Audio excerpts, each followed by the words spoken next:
And we're live. Good, Okay. Well, good morning, good everyone. morning. Good morning. Good to see How's you. everyone doing today? Awesome. Yeah, doing well. Just it was an early morning for me. Cars in for service, and so I'm running around. We're here. That old hoopty just can't stay on the road, huh? Yeah, I know. Maybe time for a new one. Sure. Um, so just some quick follow up from last week. We had the discussion last week, or I guess this was pre-Stampede. We were talking about first of all, what was our prediction for Stampede activity, and kind of what happened. What was the result? I can't recall what I said. Actually, I was at the parade, so I didn't say anything. But I think that I would have predicted activity to slow down, both listing and sales. Not that that would have made it any easier for buyers, because I don't think that the slowdown in sales would have been proportionate to the slowdown in listings. So I think it probably would have been more competitive for buyers, despite there probably being fewer buyers out looking during Stampede. Interesting. Well, I would agree with Michael on that one. Yeah. Well, what I'm seeing here, just in our sort of summary for July to date, is that there were total sales in July at 2,119 sales, compared to in June there was 3,144. So I guess you could say there was a slowdown.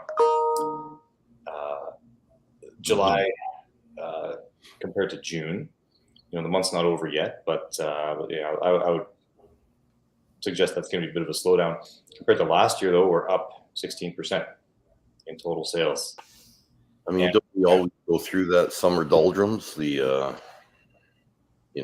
After actually beginning Stampede week until the last week of August. Is that typically?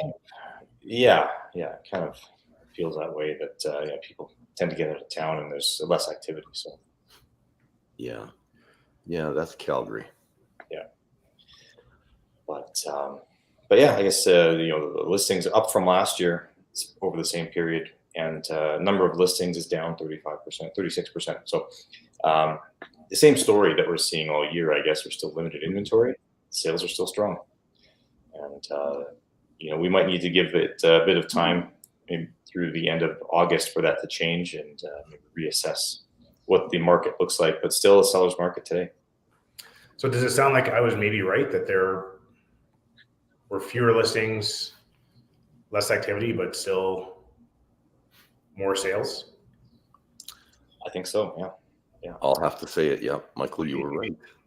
I am thrilled, although I hate it, because I've got a few buyers that are looking, and it's frustrating. It's real difficult. There was one that we wrote an offer on last Sunday that had 15 offers, I think, and we wrote with only a financing condition at 60,000 over asking, and we were not successful. What was the final price on that? How much over did it go? You know what? Actually, I didn't look. Maybe while we're looking at it, I can try to pull it up real quick and see. I think it's probably worthwhile knowing where it landed. They were just waiting on deposit. So, well, and interestingly, last week we wrote on a condominium that we got for about 50,000 under list, and I was surprised. They just decided to take it. We fully expected a counter offer, but they just said, we'll take it. And then, of course, predictably, when the buyer said, yeah, I was kind of hoping we'd have a little more room or more time to kind of review some stuff, they were like, no, there are people clamoring over this thing now. So, perhaps had they waited, they would have gone over list if they, So, I mean, if you don't buy a ticket, you can't win the lottery. I guess you got to keep going, keep trying. You never know. and it's all relative to the amount of activity and that buyers have, or sorry, that sellers receive on their listing.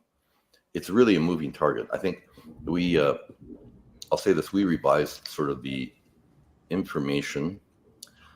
I'll call it, it's kind of sort of the practice guidance that we have at RICA on handling multiple offers. And we did it with, I tried to add a little bit more real world, feel around it. So you'll see when that comes out shortly that it's more like, okay, continue to gauge the activity, work within members of your industry, because in the past it was more like, whatever the seller says, you do. But the fact is that in the real world, we know that, you sell a house every other day. They sell a house once every 7 years, maybe. So you have to really, practically you're giving them advice and they're basing their decision off of that. So yeah, so the point of that was to say that you need to gauge activity. You're like, okay, we're going to get multiple offers. We're going to get multiple offers. You're holding it off. Then all of a sudden you get no more showings. Then what do you do? Then you're like, okay, guys, get in here, because you don't want to lose the offers you have. So it's a moving target, and you have to really always just, you have to stay on top of it. You could really mess up your situation if you pull the trigger too soon, wait too long. There's a lot of moving parts. Do you guys agree? Absolutely. Yeah. I find that, you almost, compared to the market a few years ago, or even not that long ago, you could put a listing up and, check on it daily, right? Check on activity daily and, still be able to manage that. Now it seems like with listings on, you have to be checking on it every hour. New listing goes on, you have to know exactly how many showings you have in the next 2 hours, the next 4 hours, the next day, how many offers you have, and constant management. So when a listing goes live now, it is like you have to put everything in your life sort of on hold to juggle these balls in the air, and you never know until you go on the market precisely what that's going to look like. I think the most recent one I had to manage, it was a detached property that was a really great home, or kind of in original condition. We expected we were going to get a fair amount of activity, and we ended up with about 4 people saying they would write offers. Only one ever came in, and so it was that managing expectations with the seller, saying just like, hold on, okay. Now all of a sudden, the urgency is to sign that one offer that came in and not wait for any more. So yeah, you're exactly right that it is all about managing that and really being on top of it. Just a quick update on that one deal. I just looked it up. So the home sold for $10,000 less than we offered, but they accepted an unconditional offer. So I think the takeaway from that is that with interest rates going up, with some of the uncertainty that does exist in the market, the sellers in some cases, and I think these ones are being advised by a pretty seasoned agent. They took the offer that had essentially zero uncertainty. I mean, not to say that a buyer can't back out of a deal that's firm, but in this case, for example, our offer had a 10-day financing condition on it, which in this market I think is pretty quick. Usually it's 2 weeks. The banks are asking for 2 weeks because they need the time. We tightened it as much as we could, and we made the deal as clean otherwise as we possibly could. But the sellers elected to give up $10,000 or maybe even more, depending on what other folks might have written. But 10 from our offer for a sure thing. So and I think that was good advice on the selling agent's part, don't you think? For sure. I think I would have agreed as well. And when we have listings, or when I've had listings where there have been multiple offers, I think or even on the buying side, I typically say that like a condition is worth somewhere between, depending on the value of the property, between $20,000 and $50,000 for every condition. So if you had maybe another offer in that deal that was at 40,000 over, but a property inspection and a financing, I probably would have said this unconditional offer is stronger. Absolutely. And then the reason is, for those who don't know or aren't familiar with this territory, is that, let's say that you get the guy wins the lottery, he gets it for 100,000 over, but then, usually sober second thought, wakes up the next morning, goes, oh my God, what did I do? Or they can't get their financing, or they can't waive, one of the conditions doesn't come through. And then it's back on the market 10 days later. So you've ruined the prime period. Showings kind of go like this. The first day they're through the roof, first week really, then they drop off. And then, we tell sellers if it doesn't sell in the first week, it's going to be, 45 days, which is 45 days. Yeah. So if it comes back on the market after 2 weeks, it's been off the market, you could allow showings, but that doesn't always get you anywhere. And then you're back, and now you're 15 days on market, and people are looking at it, and the chances of you getting multiple offers, even getting full price, diminish significantly. So now you're in that situation where you could have got, instead of getting 100,000, you could have taken 50,000 over list. Now you're not even going to get list price. So yeah, there's some strategy behind that, and it pays to work with an agent who's seasoned in handling those kind of multiple offer situations when you're selling and when you're buying. Yeah. Well, so that was a good little review. I think the next thing Dan and I were chatting about, Dad, was maybe a review on the land side of things, because you've been dealing with a few land pieces, and I think you've experienced a bit of a slowdown that you didn't quite anticipate.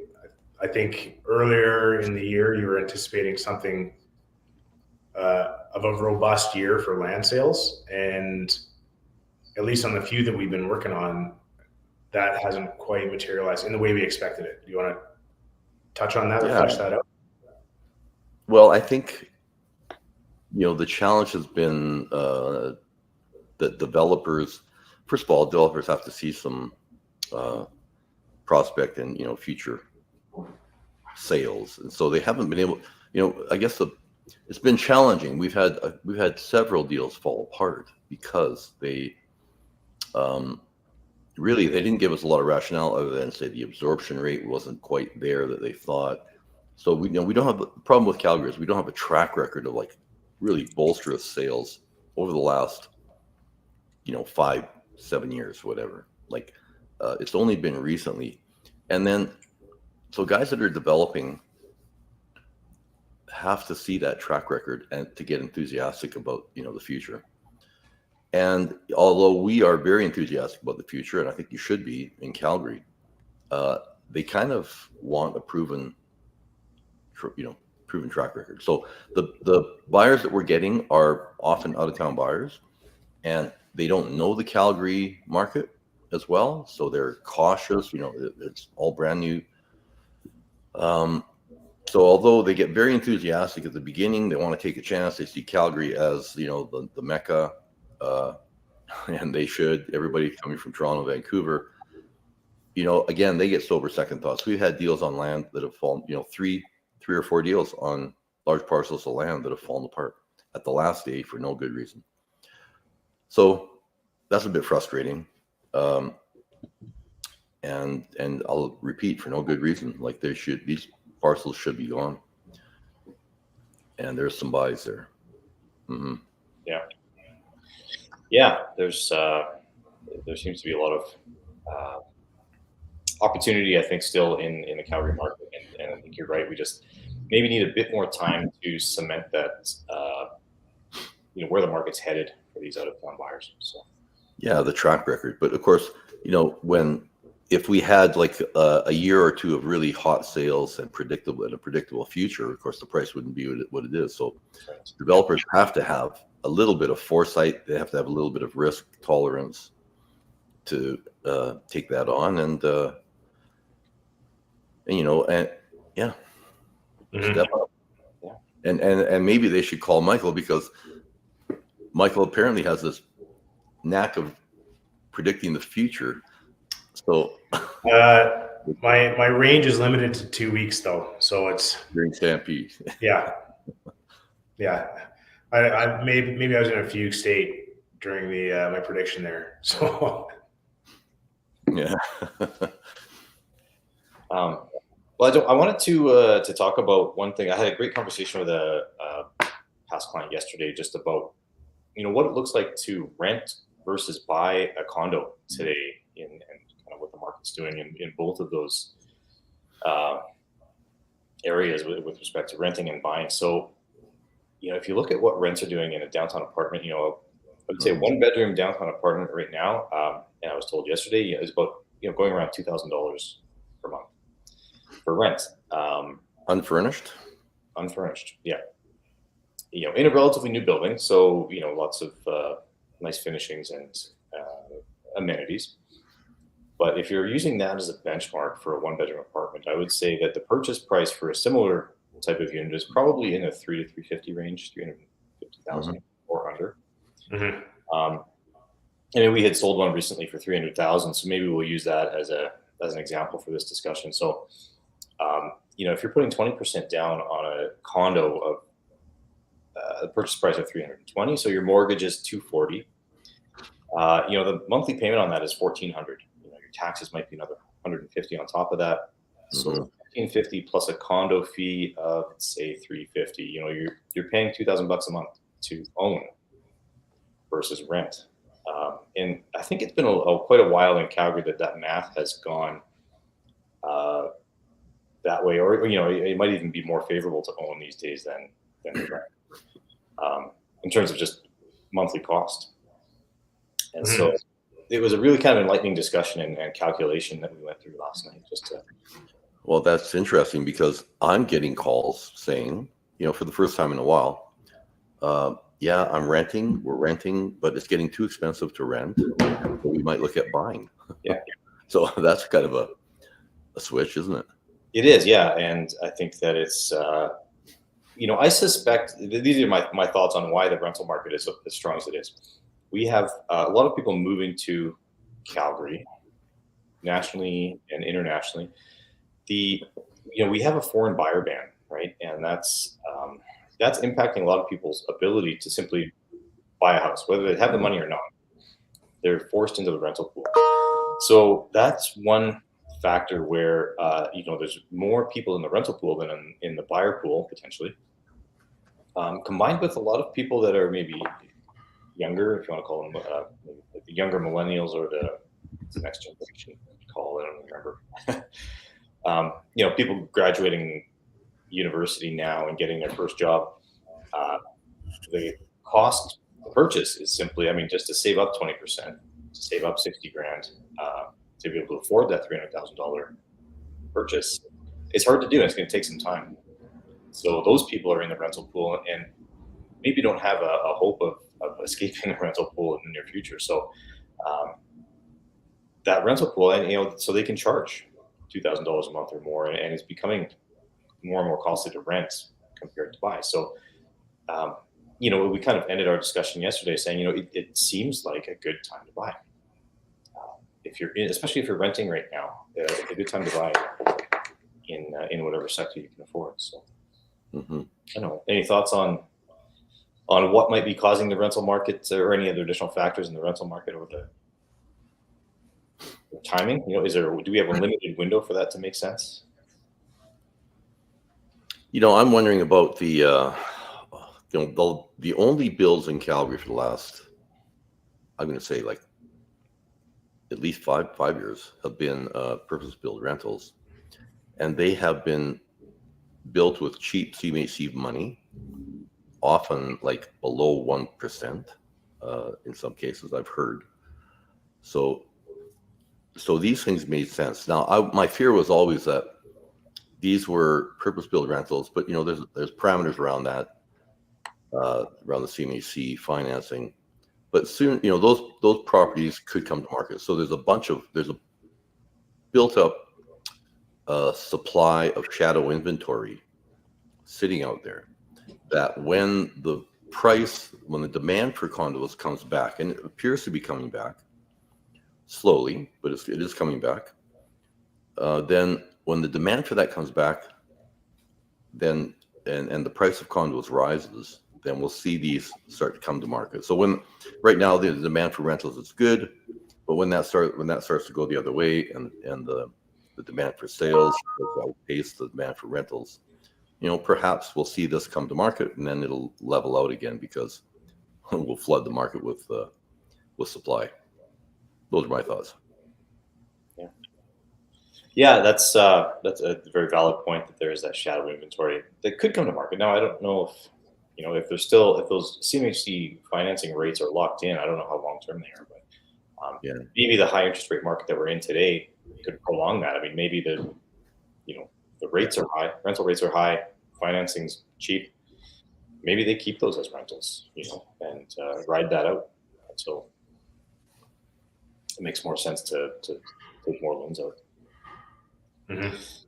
Anyways, I mean, a lot of speculation, but yeah, I mean, we're seeing just again increased activity on the buying side for condos, which is great to see. It's been nearly a decade since that's been the case here in Calgary. So, well, thinking about that point, Daniel, like if I've had this debate with a few other agents, like when interest rates are up where they are now, they're over 5%. For commercial, it's over 6 or 7%.